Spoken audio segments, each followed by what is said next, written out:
Good morning. How y'all doing? Now, of course, I always say morning, but y'all might watch this at 2 o'clock in the afternoon or at noon or who knows, who knows. But I know right now what we're waiting on is Nuggets and the Heat.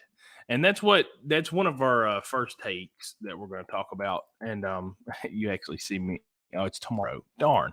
I was really hoping they'd play tonight, but they play tomorrow, their first game of the series. Is going to be at 7:30 is what the internet said. That may be Eastern time. But we're going to talk Nuggets and Heat, and then we're going to talk the basketball GOAT debate, which I know has been a pretty heated topic between LeBron and Michael Jordan. But there's a new name I'd like to bring up. I just saw a TikTok video. I got to explain everything I saw about that, and we'll do that. And then we're going to talk about the Atlanta Braves, who are 4-6 in their last 10. They are not playing all that well. They've got a few injuries, but everything's going to be okay. I'm going to talk to you Braves fans for a minute. And then, of course, as usual, we're going to end off with the high school sports segment. There's not any more high school sports going on, so right now it's just football practice, I think. A few other sports, obviously, practicing, getting ready for the next year. But we're actually going to go ahead and we're going to get started. We're going to get on into it. Like I said, we're going to talk Nuggets Heat first. Now, here's the deal. I don't know if I told y'all about this, but there's a conspiracy theory that Jimmy Butler is Michael Jordan's biological son. Now, if we did conspiracy theories, I could sit here and talk 3 or 4 hours, but we're not going to talk about the conspiracy theory. I just brought that up. And the only reason I bring that up is to say this. He's going to have the bloodline of Michael Jordan in him to give the Heat a chance to win. Now, I'm not going to say that the Heat cannot win this series. I think, it's one of those any given Sunday type, if you show up and you lace up your shoes, you get on the court, you got just a good chance of anybody else. But the Nuggets are really, really good, and they're playing really, really well right now. Jamal Murray's playing like Bubble Murray. Nikola Jokic just apparently can turn around and hit fadeaways from anywhere, apparently, on the court. Michael Porter Jr. is starting to really show off what he can do.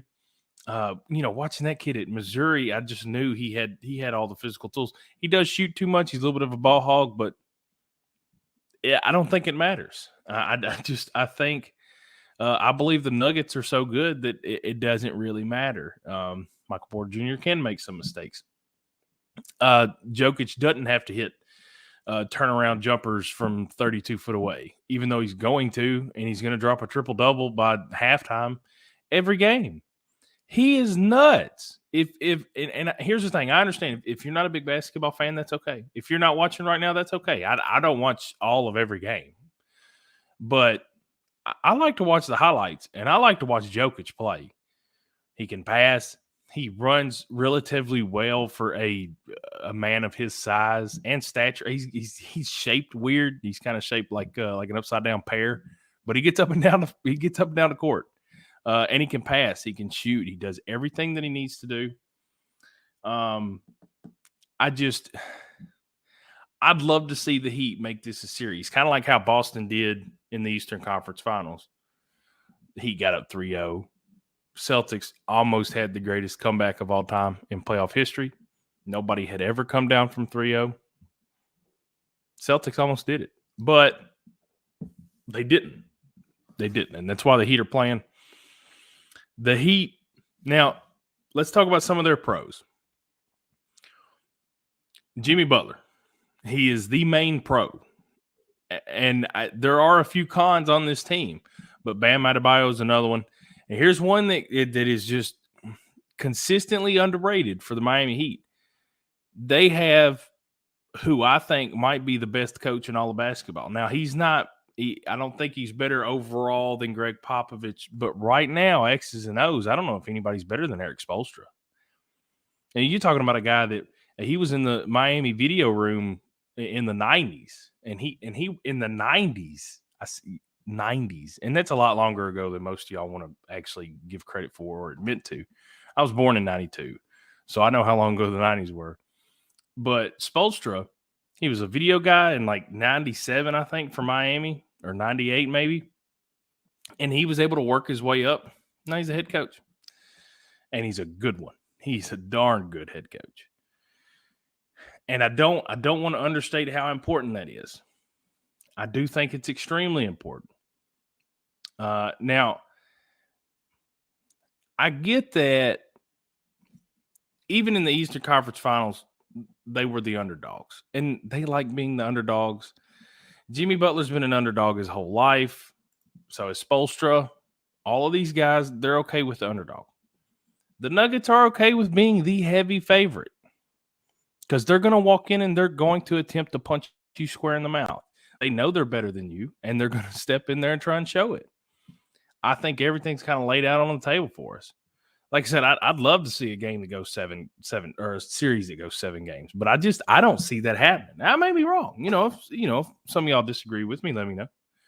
But I feel like if Jimmy Butler is the legitimate son of Michael Jordan, I think the Heat get 2 games. If he's not, the Heat get 1 game. Jimmy Butler still does his thing, gets them 1. I've been stuck on conspiracy theories, all of them. Crazy stuff. But I love the sports conspiracy theories. And the Jimmy Butler, Michael Jordan one is one of my favorites. It's actually really just cool to look up. I think it's a cool idea. But that's something else. We may talk about that later whenever I have less to talk about one of these weeks. But the Heat are just not – Duncan Robinson is not bad. Bam Adebayo is a good basketball player. Herro's hurt, right? I'm pretty sure Tyler Herro's still hurt. A lot of their rosters made up of later second-round picks and undrafted guys. The Heat have done things the way you have to do them. The Heat have built the team the best that they can. They went out and got the players that fit what they want to do. Spoelstra's coaching his butt off. They got Jimmy Butler, who might be the best playoff basketball player still left in the tournament. But, man, the Nuggets are just too good. They're just too good. And the Nuggets are a really far cry from what they were whenever I was growing up. If any of you guys remember, guys or girls, remember the Nuggets from a long time ago, it was Carmelo Anthony and a young Andre Iguodala, and then kind of an older Iguodala with a very much older Allen Iverson. I like those Nuggets team. I was always a big Carmelo Anthony fan. I loved Allen Iverson. I had a poster of Allen Iverson on my wall growing up. I loved Allen Iverson. But the Nuggets, I think they win. I think they win going away. Out of the 4 games that I believe they're going to win in this series, I think they win 3 of them by at least like 15 points. They probably blow out the Heat. I think they blow out the Heat in the games that they win. I think the Heat are going to win 1, maybe 2. It's going to take just an outrageous performance from Jimmy Butler to get 2 games. If you see Duncan Robinson have one of those weird finals games where he's like 11 of 13 from beyond the arc, maybe the Heat screw around and get a 3rd game. I don't see it happening. I really just don't see it happening. Like I said, I'd love to see a really fun series that goes and you got 6 close ball games and you get to game 7 and it's just like a heavyweight title bout. But I mean, if it is a heavyweight title bout, I think it's just going to be the Nuggets just going there and Mike Tyson somebody. I think that's what's going to happen, and it's really unfortunate. If I'm wrong. Yeah, I may be wrong. But if I'm right, it's just really unfortunate because you're going to get what could possibly be 4 really boring basketball games. One thing I'm kind of excited to see, I wonder who's going to guard Butler. I haven't thought about this until just this moment. But who does Denver have anybody? It's not going to be Porter, right? I mean, who's going to guard? Is it going to be Murray? If Murray tries to guard Jimmy Butler, they might just Butler might cook him for 35 a game and still lose. I don't know. I'm kind of I'm at a loss for words here because I'm not sure what's going to happen. I'm excited to see what's going to happen.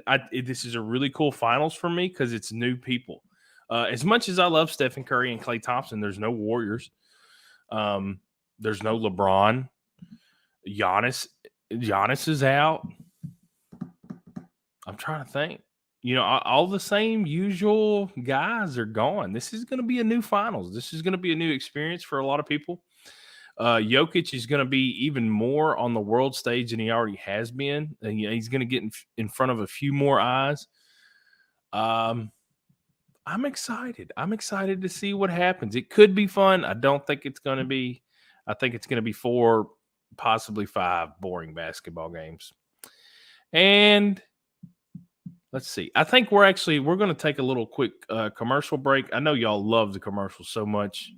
It may actually bother you to have to tune away for just a whole minute, but y'all hang out, watch these commercials. We'll be right here. Come back and watch.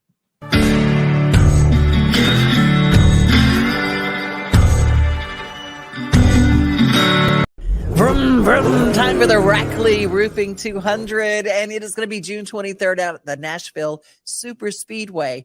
And we partnered up, all of us here at Main Street Media TV, and we have joined with Rackley Roofing to send you. Yep, what you got to do to win? All you got to do is go to your favorite Main Street Media website, look for the Enter to Win banner, click there, and you're in. Like Flynn. Isn't that cool?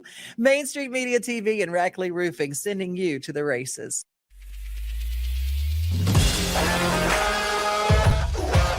Hockey in Music City just hits different. It's one big honky-tonk party. It's the sea of gold in the crowd, the goals, the saves, the celebrations. It's an experience like no other. Experience Predators hockey all season long. Visit NashvillePredators.com/season tickets and join the Loyal Legion today. That's NashvillePredators.com/tickets, and we'll see you at Bridgestone Arena.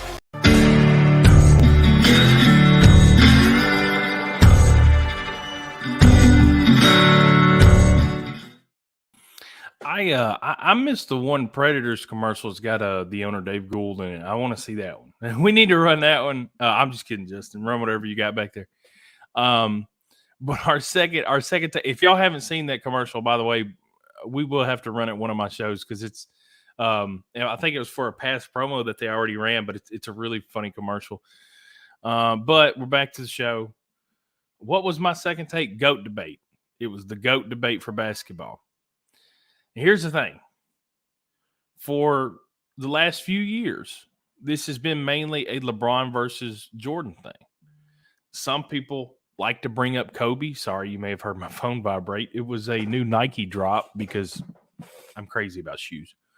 But for the last few years, it's kind of been MJ versus LeBron. Kobe's been thrown in there a few times. Some of the old heads like to throw out Wilt or Kareem, maybe even Bill Russell. And I'm not here to disagree with any of those takes. I'm just here to bring up a new name into this GOAT debate that I have to say I felt kind of ashamed whenever I started to see the stats and how this person's career had lined up against other people. And how this ties into the upcoming draft. And some of you may know where I'm going with this. But I think it's high time that we need to give Tim Duncan his due respect in the GOAT debate. Is he better than Michael Jordan? I'm not willing to say that. Personally, I'll tell you right now, my personal opinion, it's Michael Jordan. It's always going to be Michael Jordan. And unless Jesus himself puts on a basketball jersey, I'm going to choose Michael Jordan every time. And I love Tim Duncan. I've always been a huge Tim Duncan fan. I loved David Robinson as a kid. They called him the Admiral. I was a big David Robinson fan. And of course, they grabbed Duncan in the 90s to go along with him. And then watching Duncan kind of take the mantle from Robinson, he was with Popovich. I watched a lot of his career. I liked Manu. I liked Tony Parker, Boris Diaw. Who was? I keep thinking Dennis Daly, but that was the really bad left tackle for the Titans. I'm getting names mixed up. There's too many floating through my head. But Bruce Bowen. It wasn't Dennis Daly. It was Bruce Bowen. It was the double letters told me off. Bruce Bowen was one of the best defensive specialists of all time. The Kawhi Leonard, a young Kawhi Leonard. Danny Green. Man, those Spurs teams were really fun to watch. And Greg Popovich is one of the best coaches that's ever coached in the sport. But Tim Duncan, now here's the thing. He has been blessed with some really good circumstances. He did get to come in and work with a guy like David Robinson. He did get to come in and work with a coach like Greg Popovich. He certainly had the opportunity to perform at a higher level than some people do get. I mean, we have to be honest with ourselves there. I mean, Tim Duncan, if he gets drafted to, let's see, the 90s, I'm trying to think who was god-awful. Well, let's say he gets drafted to a team that just is really struggling. Let's say he gets drafted to a team that doesn't have a good coach. There's a lot of turnover in the front office, a lot of turnover up top. Maybe Tim Duncan doesn't have the same career he would have had. I can almost guarantee it. The same could be said for every single player. We'd be talking about Mike Trout being the greatest athlete of all time if he went to if he went to an organization that could win ball games. If Mike Trout had 4 or 5 World Series rings on his hand by now, you'd say, oh my goodness, this might be the greatest athlete I've ever seen. But he plays out in L.A. at 2 o'clock in the morning when the rest of the world is asleep, and they can't win a World Series. They can't even get to the playoffs. So nobody knows Mike Trout. Now, Tim Duncan, though. Oh, sorry. Weird text message. But Tim Duncan, 5 championships. He had great players around him. He had a great coach. I just felt the need. Again, let me back up real quick. I felt ashamed, honestly. I was kind of embarrassed that when I was scrolling through TikTok, and y'all know how TikTok, you can spend 45 minutes, an hour, and it's like, oh wait, you had no clue it's that fast. Or one of the videos I scroll across, when you get past all the conspiracy theory stuff, one of the videos I come to is there's one guy that he's kind of gone viral on there for his basketball takes, but he was on there and it's a clip from a live stream, and these 2 guys, they're going back and forth, and they bring up all the usual names. It's like, the younger guy says LeBron, the older guy says MJ. It's going kind of how you expect. Well, then the younger guy says, oh, wait a minute, I want to bring up a name. I want to tell you about a guy. And he says Tim Duncan. And the older guy goes, he's in the middle of taking a drink of water, and he goes, underrated, deserves more respect. And the more they start talking about his accomplishments, his stats, everything that he done, makes a lot of sense. It's a guy, Tim Duncan is a guy that gets absolutely zero respect when it comes to greatest of all time debate in basketball. Now, again, I'm not willing to put him over Michael Jordan. But if we're going to have this conversation and we're going to bring up names like Kareem, or names like Bill Russell, or names like Larry Bird, if you're going to bring up some of those other names that deserve to be top 10, Tim Duncan deserves to be top 10. And I think he deserves at least a little bit to be referenced in the GOAT debate. Now, y'all take it for what you will. You don't have to agree with me. Nobody ever does anyway, so that's okay. I think that's going to be all basketball today. I think that's going to be all of the basketball today, because we do have a little bit of baseball to talk. I've only got 10 minutes left, but to be fair, there's not a whole lot of high school stuff going on. So we are going to talk Atlanta Braves for a second. And then we got another commercial coming up, which is y'all's favorite part of the show. I've got my phone up just to make sure I get these stats right, but we're going to talk Braves. The first thing I wanted to bring up, they are 4-6 in their last 10 games. And I was scrolling through Reddit. Any of you scroll up and down your phone sometimes? Maybe you waiting on something to get out of the microwave, you're standing in the kitchen, or you're in the bathroom, just whatever, trying to pass time. You're scrolling through your phone. Well, that's what I do. And I came across the Reddit post. I don't know who this individual was. If I did know who he was, I wouldn't tell you his name because I don't want to throw him under the bus. There's a young man on Reddit, and he posted that he was severely concerned with this Atlanta Braves team. He didn't like the way they had looked. This was the other day. He said that he had not liked the way the bullpen looked. He didn't like the fact that Matt Olson's average was 220. He thought Michael Harris's OPS being 500 and something was a terrible sign. Here's the thing. All of that stuff's technically true. I don't want AJ Minter's ERA to be 7. I don't want Michael Harris to hit a $175. I'd like to see Matt Olson hit higher than 220. But it's okay. The Braves are okay. Sure, they're 4-6 in their last 10, not playing very well. They still have a little bit of a cushion as far as the division goes. You're going to have to be really good. How many games have they played? They're 32-23, so they've played 55 games at this point. That's like 1/3 of the way through the season. You can't just be good through 1/3 of the season to win. You have to be good throughout 162 games. You're going to have some ups. You're going to have some downs. It's okay. They weren't going to win 120 games this year. They were on pace to do something ridiculous like that, like 108 games at one point. They're not going to do that. That's okay. If they win 94 games and the division, who cares? These little dips, they have to happen. You have to have the losses along the way to make sure that you understand and appreciate the wins. And every once in a while, when you're going through a rough patch where Mike Soroka gets rushed back, by the way, we're going to talk about that a lot more here in just a minute. Mike Soroka gets rushed back. He has to go throw a few innings. Jared Schuster's pitching today. He's got a 5.5 ERA. That kid shouldn't have got another chance, at least after he needed a few good starts back in the minors before he came back up to the majors. But the Braves don't have any arms. People are hurting left and right. Somebody's got to throw. Kyle Wright's out for God knows how long. Max Fried's out for almost as long. Marcell Ozuna's starting to hit again. I just as soon get rid of him. I don't really care. But my whole point is, Braves fan, here's the thing. You're going to watch some bad baseball.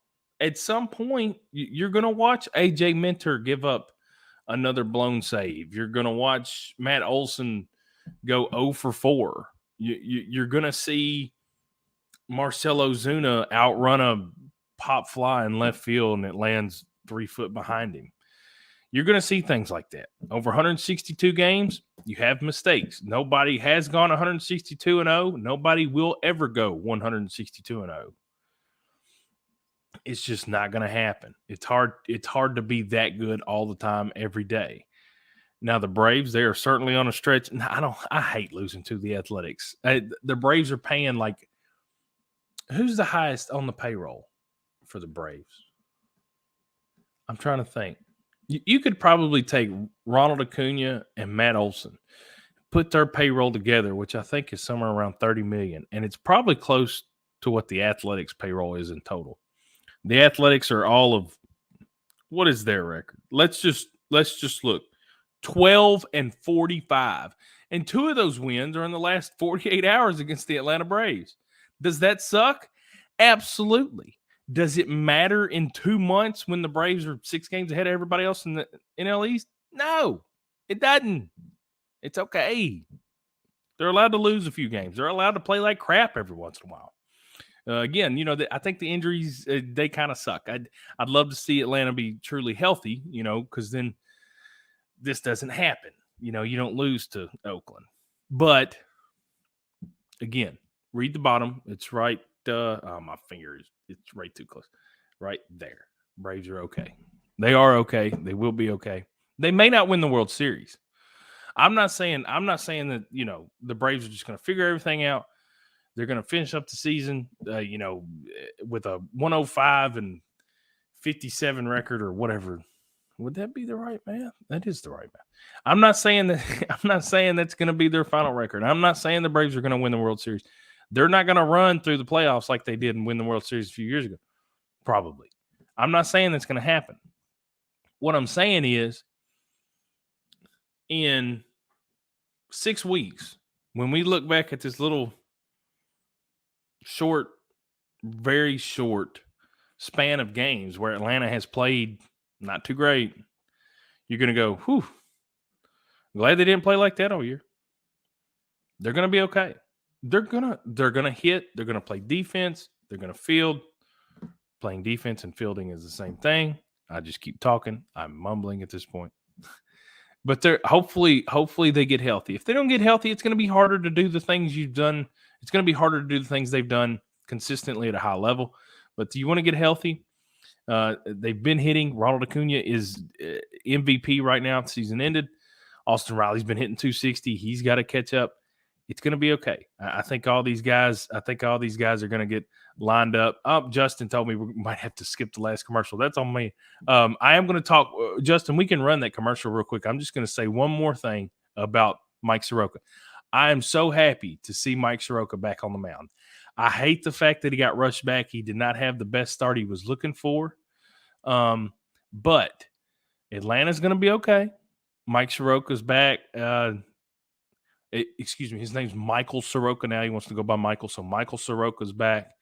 The Braves are going to be healthy. They're going to be okay. And they're going to be right there for a pennant race.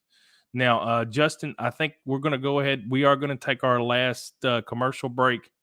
And then after that, y'all make sure and don't leave. After that, y'all come back. We're going to end it off with just a little bit of high school stuff. So make sure you come back.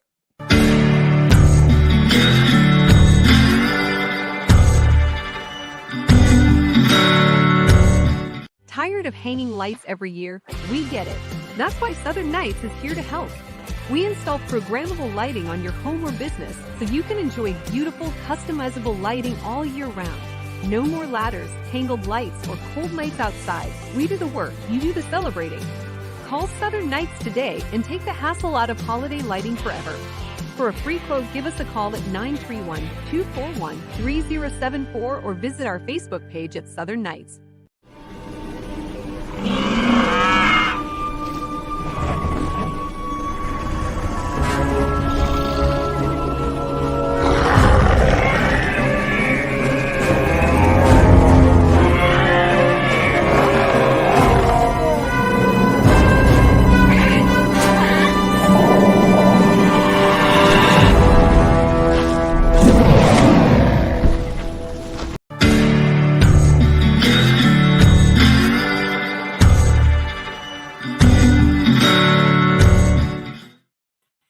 That was a pretty neat little thing from the Nashville Zoo. I'm not a big fan of the sun or outside or heat or anything like that. But if you're looking for some fun, that may be a place to go hit up, the Nashville Zoo.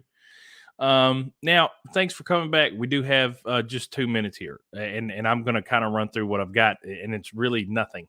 Now we do have to discuss really quickly last week's state tournament results. The Harpeth soccer team got bounced out in the first round by Merrill Hyde, the same team that bounced them out last year in the first round of the state tournament. This year they lost 1-0. Last year they lost 3-2 in a shootout. So Harpeth really looking to get over that hump, taking down Merrill Hyde. Merrill Hyde's a good team. Let's see. Harpeth had a young lady named Kate Brent who competed in I think she ended up 8th. I want to say 8th in the. I thought she did maybe the 400-meter dash. And then Lily Shadowins, a track athlete for Cheatham County Central, actually had an injury. I believe it was during her race. She was not able to finish. Hate to hear that for her. Hopefully she heals up and is ready to go next year. I believe she's a sophomore, so she'll have a chance. Over at Dix County, Allie Deal finished, I want to say 7th, either 6th or 7th in the 100-meter dash, broke a school record, a time of 12:54. Awesome for her. Rachel Brewer finished in 6th in the 300-meter hurdles, and then Sarah Potter finished in 8th in the maybe she finished 7th. It's either 7th or 8th. Sarah Potter finished in the 1,600-meter run. We've got 30 seconds, and that's about it. Boys and girls, the sports are over for the year. I'm going to try and get caught up with some football. I'm going to try and keep y'all all up to date with everything going on with football teams. The golf is coming up. Everything's right around the corner. I can't take too much time off. We got stuff to do. So y'all, thanks for hanging out with me, and we'll see you next week.